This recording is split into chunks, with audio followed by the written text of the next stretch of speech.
Jangan pernah kamu menjadi pengikut Yesus kalau belum melakukan firman-Nya. Kembali lagi di Cornerstone Connection. Tipsnya tuh kalian bikin konten yang unik, beda dari yang lain. Oh, Biar jadi, banyak yang tertarik. Oh, jadi Tapi susah juga gak sih? Iya, tapi susah sih.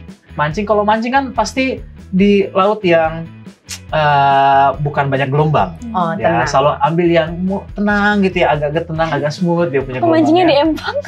Pemancingnya di Empang. Iya, Beda lagi. Gak apa-apa. Gak apa-apa kan, beda pengalaman ya, beda pengalamannya. Usia berapapun itu, kita pun juga dipersiap untuk menjadi penjala manusia. Ya, penjala manusia berarti harus ada prepare dong, jaringnya harus disiapin, perahunya harus disiapin, Umpan. umpannya juga disiapin. Iya dong. Iya, ya kan umpannya. Jadi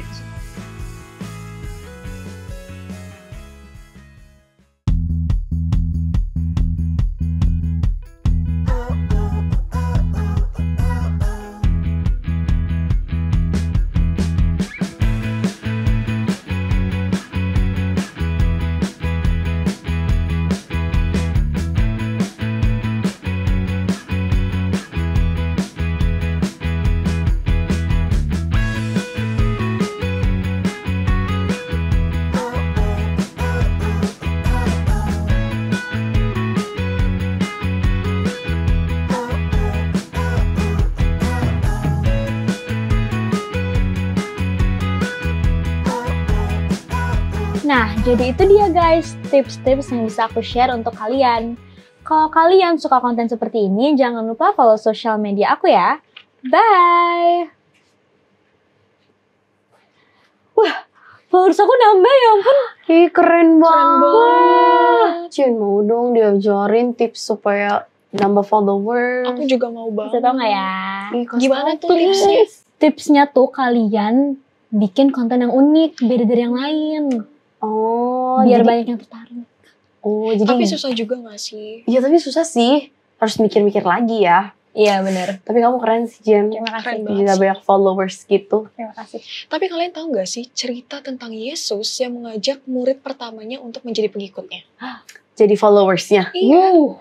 Wow, gimana ya? Nah, ini tuh Pastinya pelajaran kita menarik hari sih. ini. Menarik Iya. banget. Gimana ya cara Yesus bisa punya 12 followers? Dia punya 12 followers kan? Keren banget. Bener.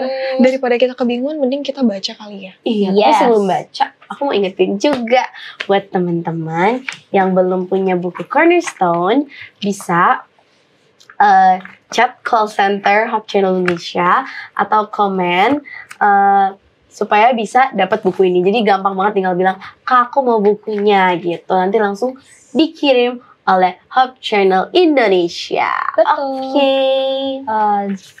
Dengan tidak berlama-lama lagi, kita akan mulai pelajaran ke-6 kita yang berjudul Saya Seorang Pengikut. Untuk teman-teman yang belum punya buku Cornerstone, boleh baca di Lukas 5 ayat 1-11. Yap. Dalam cerita, pada suatu kali Yesus berdiri di pantai Danau Genesaret, sedang orang banyak mengerumuni dia hendak mendengarkan firman Allah. Ia melihat 2 perahu di tepi pantai. Nelayan-nelayannya telah turun dan sedang membasuh jalannya.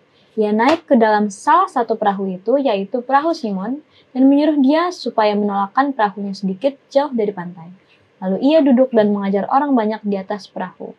Setelah selesai berbicara, ia berkata kepada Simon, bertolaklah ke tempat yang dalam dan tebarkanlah jalamu untuk menangkap ikan. Simon menjawab, "Guru, telah sepanjang malam kami bekerja keras dan kami tidak menangkap apa-apa. Tapi karena engkau menyuruhnya, aku akan menebarkan jalannya juga." Dan setelah mereka melakukannya, mereka menangkap sejumlah besar ikan, sehingga jalan mereka mulai koyak. Lalu mereka memberi isyarat kepada teman-temannya di perahu yang lain, supaya mereka datang membantunya. Dan mereka itu datang, lalu mereka bersama-sama mengisi kedua perahu itu dengan ikan hingga hampir tenggelam. Ketika Simon Petrus melihat hal itu, ia pun tersungkur di depan Yesus dan berkata, "Tuhan, pergilah daripadaku karena aku ini seorang berdosa." Sebab ia dan semua orang yang bersama-sama dengan dia takjub oleh kebanyakan ikan yang mereka tangkap. Demikian juga Yakobus dan Yohanes, anak-anak Zebedeus yang menjadi teman Simon. Kata Yesus kepada Simon, "Jangan takut, mulai sekarang engkau akan menjala manusia." Dan sudah mereka menghela perahu-perahunya ke darat, mereka pun meninggalkan segala sesuatu lalu mengikut. Yesus. Jadi Yesus tuh punya followers, maksudnya punya pengikut itu tuh karena Yesus melakukan sesuatu untuk mereka. Yesus buat mukjizat. Bayangin ya, udah mancing ya, menjala dari berhari-hari dan nggak dapat ikan yang banyak, tapi tiba-tiba Yesus suruh terus langsung dapat banyak. Sama halnya kayak jalannya koyak. Iya. Kita aplikasikan ya ke kehidupan sehari-hari nih. Contoh, aku mau nyari cara hilangin jerawat kan. Terus kayak aku ikutin cara si artis ini gitu kan. Dan ternyata bagus dan bantu. Akhirnya kan kita follow dia karena membantu kita. Nah, itu sama halnya dengan murid-muridnya. Jadi mereka mengikuti Yesus karena Yesus membantu mereka. Benar. Dan cerita ini juga, jadi Yesus itu mengajar orang banyak di pantai Genesaret dari atas perahu Simon. Setelah selesai, ia meminta Simon untuk mendebarkan jalan ke tempat yang lebih dalam. Waktu itu Simon merasa ragu semalaman karena kayak, bisakah dia bisa menangkap banyak ikan? Tapi akhirnya Simon menuruti perintah Yesus dan menangkap begitu banyak ikan. Lalu Simon juga setelah dia mendapatkan banyak ikan, jalannya koyak. Setelah melihat keajaiban itu, Simon pun merasa tidak layak di hadapan Yesus. Tetapi Yesus menenangkannya dan memanggilnya untuk menjadi penjala manusia. Simon bersama Yakobus dan Yohanes segera meninggalkan segalanya dan mengikut Yesus. Iya, itu dia murid-murid pertama Yesus ya. Gimana mereka itu dibantu Yesus dan akhirnya mereka mau mengikuti Yesus.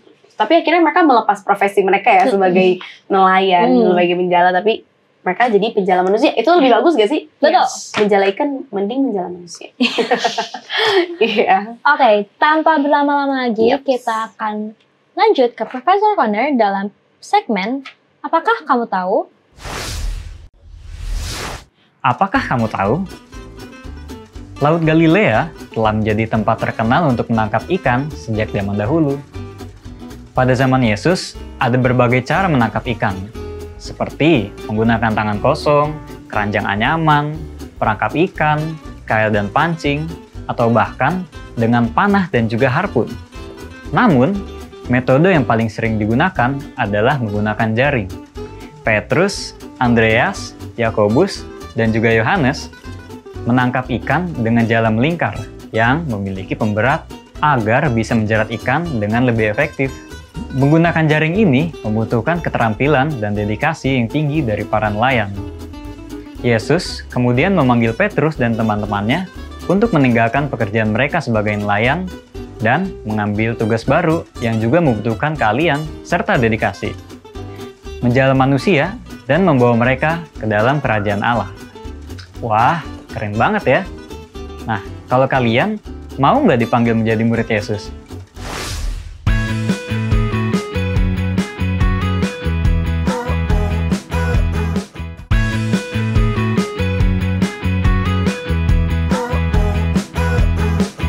Kembali lagi di Cornerstone Connection. Program ini hadir untuk membimbing kamu mempelajari Alkitab lebih dalam lagi. Dan saat ini sudah hadir bersama dengan kita one and only Pendeta Andreas. Shalom Pak Pendeta.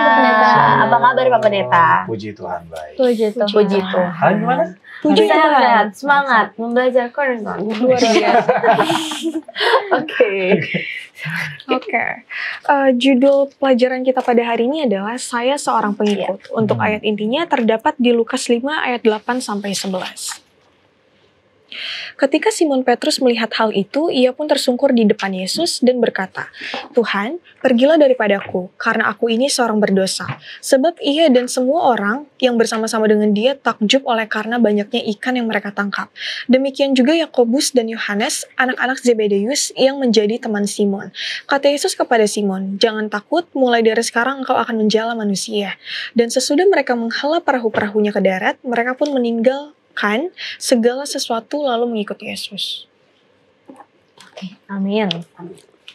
Kita mau ngobrol-ngobrol apa langsung pertanyaan? Langsung aja dong. Oke, langsung Kan pertanyaan. ngobrol dengan pertanyaan. Langsung ya, langsung. Gitu. Oke, kita ke pertanyaan pertama ya Pak Pendeta. Ya, Oke. Kenapa Yesus menunjukkan mujizat tangkapan ikan yang besar itu sebelum dia meminta calon-calon muridnya mengikuti dia? Iya, calon. calon-calonnya ya. Jadi calon-calonnya. Apa? Calon apa? Aku mau Mama. Asbun banget ya, Mama. Iya. Oke, baik. Pelajaran kita di pelajaran yang berapa? Keenam. Oke, mantap. Ya, pelajaran ke-6 berbicara tentang pemanggilan, ya, memanggil akan murid-murid Yesus yang pertama. Betul ya?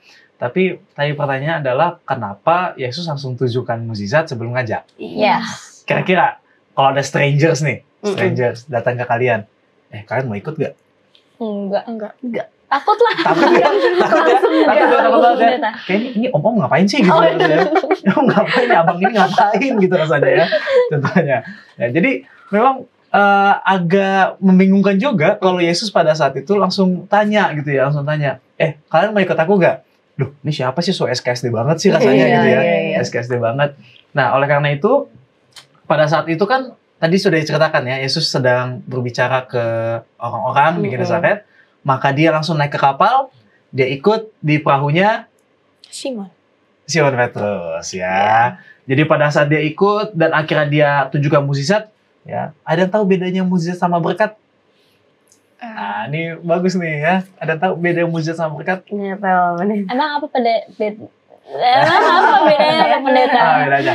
Kalau berkat, kalian bisa bernafas, kalian bisa bangun pagi-pagi, itu sudah kalian terima saat ini, itu berkat. Kalau mukjizat tuh satu keadaan yang memang diberikan dan bisa menggugahkan jiwa dan iman kita.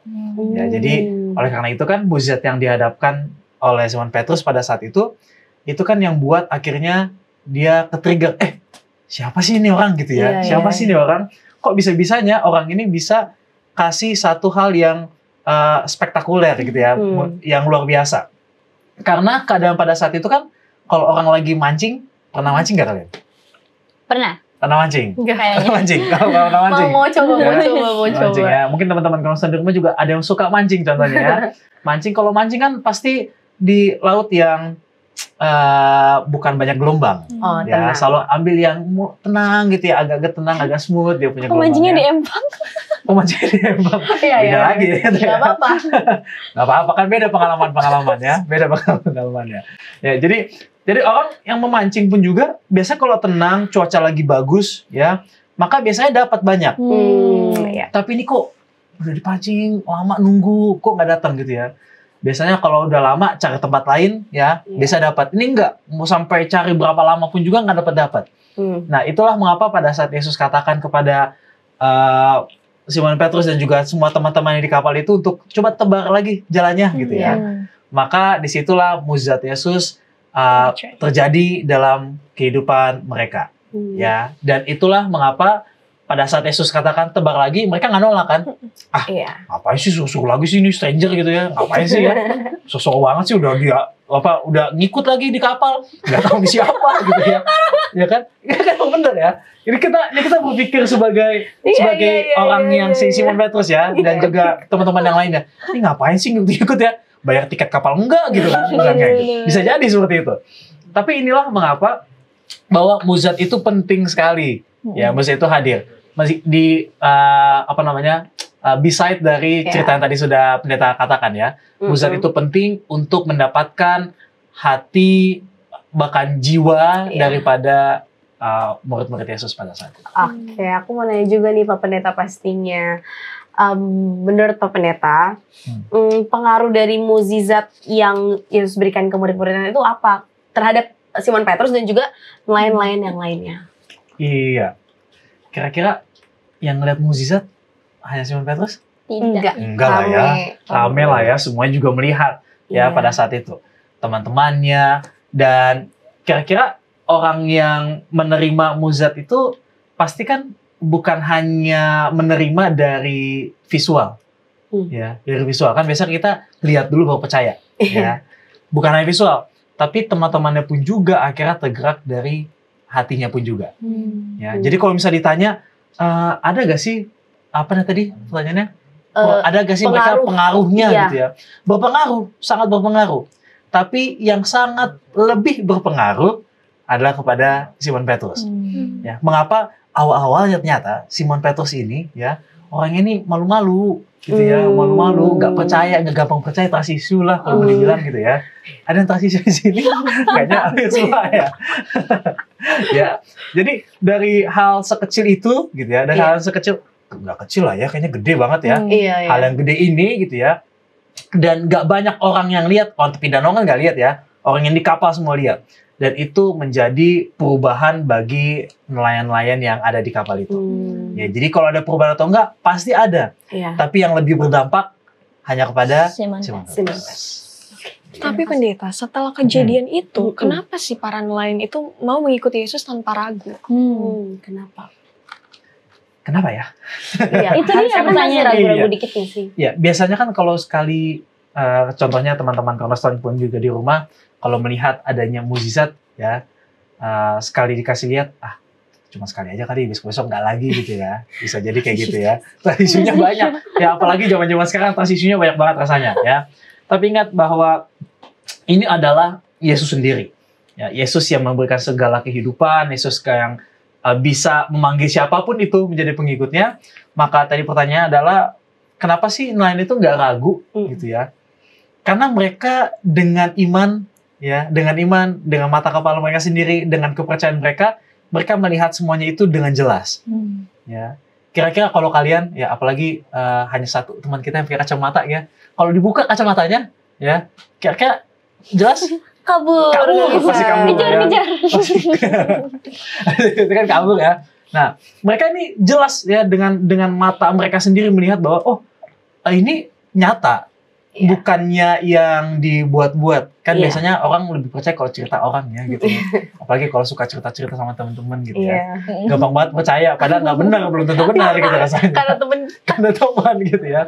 Tapi ini enggak, mereka melihat dengan langsung. Makanya daripada itu, kalau kita sendiri yang pada saat di situasi itu, kita pun juga nggak akan ragu untuk lihat, bener loh ini Yesus gitu. Ya, jadi nggak akan menahan diri. Ya, nggak akan menahan diri, nggak akan merasa bahwa perlu diuji lagi, tapi langsung langsung ikut.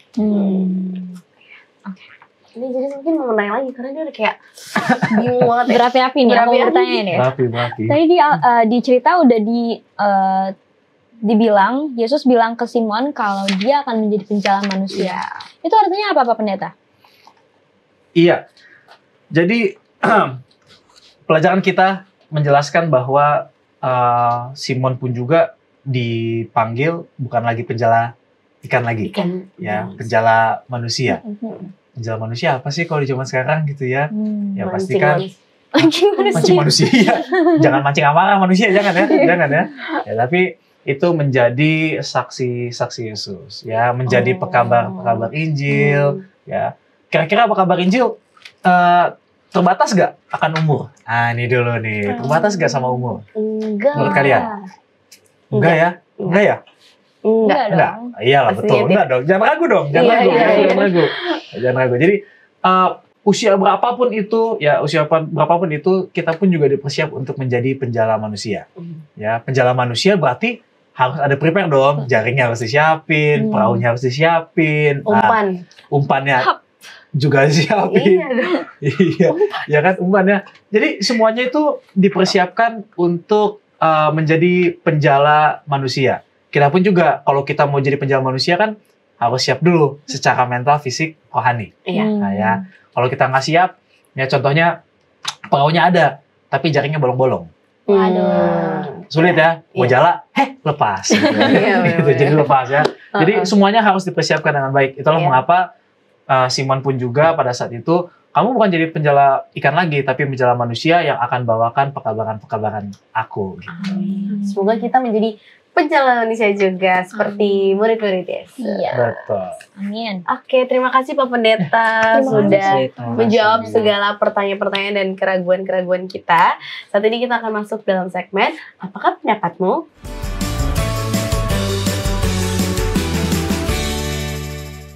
Halo, nama saya Timothy, saya dari sekolah Makarios. Halo, nama saya Karen Florentiawan, bisa dipanggil Karen, dan saya dari sekolah Kristen Makarios. Perkenalkan, nama saya Miralda Rutmanina, biasa dipanggil Miralda. Saya berasal dari sekolah Makarios.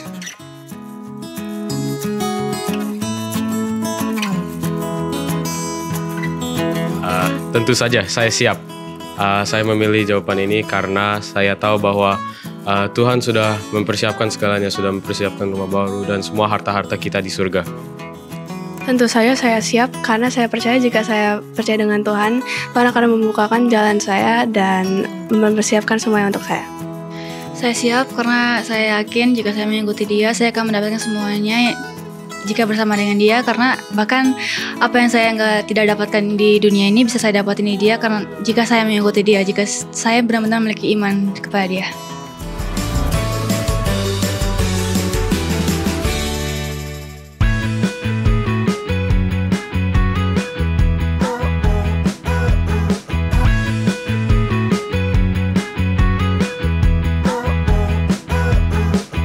Kembali lagi di Cornerstone Connection. Nah, tadi kita udah dengar nih banyak banget pendapat dari teman-teman Iya, kita. Aku benar. juga mau tanya nih, pendapat dari kalian tuh gimana sih? Kalau kita sih pasti setuju Iya. akan satu Kita jawaban. bareng-bareng ya. 1, 2, 3. D. Nggak, kita kata-katanya. Oke. 1, 2, 3. Tentu saja saya siap. Wih, keren. Kalau pendeta? Iya, jangan mana ya? Ya, kalau misalnya dulu, baik lagi kan. Aduh. Begitu banget sih rasanya ya, orang masih muda. Ya, kalau misalnya dulu, mungkin tanya-tanya, aduh Tuhan, boleh guys setengahnya aja gitu ya. Tapi tetap sekarang adalah, tentu saja, saya siap. Udah, soalnya sudah siap, beneran siap kan. Iya, tapi mungkin maksudnya karena itu Yesus ya, karena itu benar-benar Yesus, pasti kita langsung nggak mikir panjang, kayak iya gitu. Tapi kalau misalnya itu manusia yang suruh, pasti kita masih kayak Setengah-setengah. ragu-ragu lah gitu. Tapi karena dibilang itu Yesus, wah, mau nggak mau, nggak siap harus siap. Gitu deh. Jadi itulah pelajaran kita pada pelajaran ke-6. Oleh karena itu boleh kita minta pendeta untuk memberikan kesimpulan dari pelajaran kita. Tentu boleh. Kos. Baik, menjadi kesimpulan di pelajaran yang ke-6 dengan judul Saya Seorang Pengikut adalah cerita di mana Simon Petrus pada saat itu yang menjadi seorang penjala dan Yesus pada saat itu datang untuk menaiki perahunya, dan ini adalah cerita bagaimana Yesus memanggil murid yang pertama. Untuk dapat memanggil murid yang pertama, Yesus menunjukkan sebuah mukjizat di dalam kehidupan Simon sendiri. Maka mukjizat itu pun juga yang akhirnya menggerakkan hati, iman, dan kerohaniannya sendiri untuk dapat mengikuti Yesus, mengakuinya sebagai juru selamat, dan dia pun juga yang tadinya hanya sebagai penjala ikan saja, menjadi penjala manusia.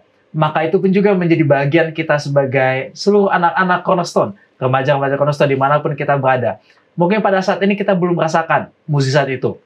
Namun pada saat kita mendapatkan mukjizat yang dimana Tuhan menggerakkan hati dan pikiran kita untuk menjadi penjala manusia, maka jangan tolak panggilan itu. Kalau kita tolak panggilan itu, ya saya nggak tahu ya gimana akhirnya.